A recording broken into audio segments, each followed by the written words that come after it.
Tra le cose degli insegnamenti di San Francesco, quali cose portate avanti voi con la vostra azione?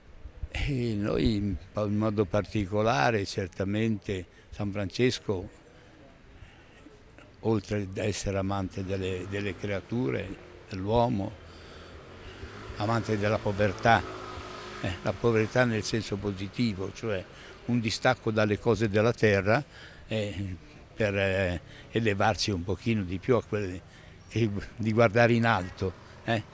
Poi amante dei poveri. Quindi noi colleghiamo un po' il nostro servizio qua a Chiavari con la mensa dei poveri. Ancora quest'oggi c'era una sessantina di persone a cui abbiamo dato da mangiare abbondante, un primo, un secondo, la frutta anche.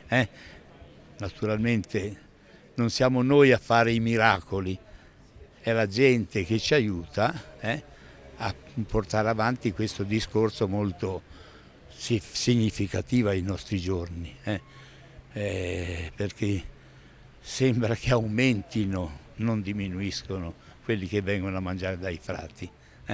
Quindi San Francesco ci vuole insegnare anche questo, questo amore verso i bisognosi, verso quelli che non hanno magari da essere tranquilli per il mezzogiorno, per la sera, da mangiare.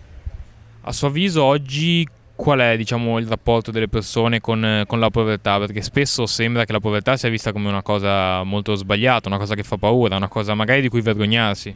Sì, la povertà in sé è una cosa negativa, una mancanza.